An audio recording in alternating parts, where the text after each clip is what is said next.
Muito obrigado, Sr. Presidente. Eu poderia fazer ponto de ordem para não perder o meu tempo, mas peço depois, no final, que tenha alguma consideração pelo que vou fazer agora.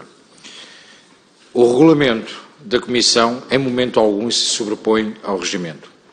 De acordo com o novo regimento, no artigo 64, número 7 e número 9, já não existe distinção entre audições regimentais ou requerimento na forma de gestão do tempo por parte de quem faz a intervenção. Para além disso, de acordo com o novo regimento, no artigo 6º, número 2, a Comissão tem 45 dias para adaptar o seu regulamento ao novo regimento. Portanto, para que fique bem claro, aquilo que eu fiz podia ter feito e apenas estou a focar esta situação porque está a ser transmitido, está a ser gravado e não se passa a ideia, porque a Sra. Presidente o que referiu foi eu autorizei, mas não podia ser feito. Podia, estava de acordo com o regimento e tinha razão.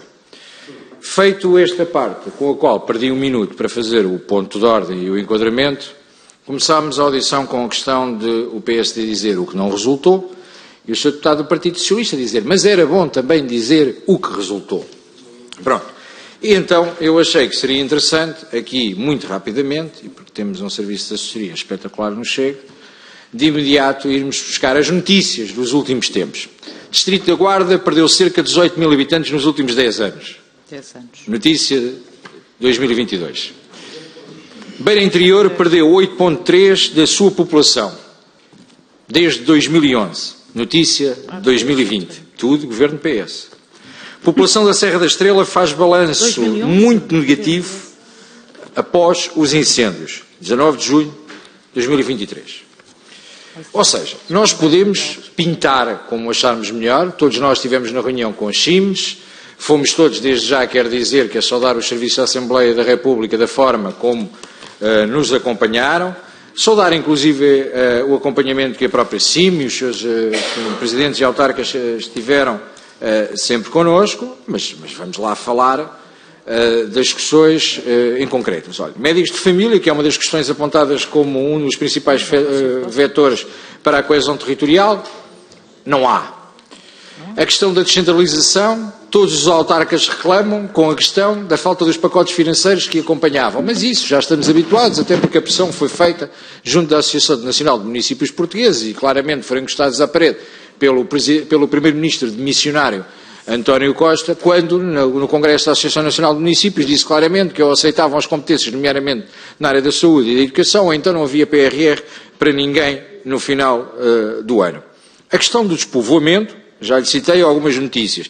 Portanto, quando temos menos gente, é normal que tenhamos menos filas de espera nos hospitais, que não haja tanto problema com as creches e com as escolas. Portanto, se há menos gente, a forma mais fácil de resolver é retirar as pessoas. Mas, no entanto, nestas CIMES em concreto, para além da questão do despovoamento, continuamos a ter esta questão. Agora, imagine-se se tivéssemos o território povoado com a densidade populacional que deveria estar. Mas depois, como somos populistas, vamos lá falar da questão do populismo. Olha, nós fizemos um pedido de aumento das verbas na lei do financiamento local para ser transferido do Orçamento do Estado para os territórios de baixa densidade. Qual foi a vossa votação? Votaram contra. Nós pedimos para a isenção das portagens para o interior. O que é que os senhores fizeram? Votaram contra. Nós pedimos a renegociação dos escudos e das PPPs. O que é que os senhores fizeram? Votaram contra. Veja lá o populismo do Chega. É gritante. É gritante. Tem que haver aqui uma linha vermelha, claramente, para separar isto tudo. Mas depois ainda temos outra situação que foi levantada também pelos autarcas, que tem a ver com a questão da desagregação de freguesias. Porque estão completamente baralhados como é que vamos fazer. E a política de proximidade que se vai perder com esta questão. Porque existem uniões de freguesia que estão completamente perdidas no meio de todo este processo. É no Parlamento, mas não há satisfação ao território? Não é no Parlamento. As candidaturas, os senhores, quando vão para lá, para a terra, na reunião de Câmara Municipal, na reunião da Assembleia Municipal e nas reuniões de freguesia, batem no peito e defendem tudo e mais alguma coisa. Depois chegam aqui e dizem, é aqui no Parlamento, não temos que levar para lá. Mas eu vejo-vos quando vocês andam lá. Eu vejo os vídeos que colocam, eu vejo a forma como vão para lá comunicar as coisas. E, entretanto, depois chegam aqui e mudam a camisola. Portanto, nós temos estas questões relacionadas com o interior, continua, é muito interessante. Olha, considerei muito interessante a forma como é gerida a comunidade de imigrantes no Fundão. Achei mesmo, e aliás fiz intervenção que todos estavam lá, achei interessantíssimo. Sabe o que é que me surpreende? É que eu gostava que esta teoria da insustentabilidade demográfica e de levar gente para o interior fosse adaptada aos portugueses. Que dessem casa aos portugueses e trabalho garantido, como dão aos migrantes. Como fazem para os imigrantes. Porquê é que não há um plano nacional para captar os jovens para ir para o interior, a dar-lhes casa e a dar-lhes os empregos que estão a dar ali? Muito obrigado, Sr. Deputado. Isso é que é difícil. Eu demorei um minuto para fazer o enquadramento daquilo que foi um erro da mesa. E, portanto, peço pelo menos que tenha um minuto de compensação.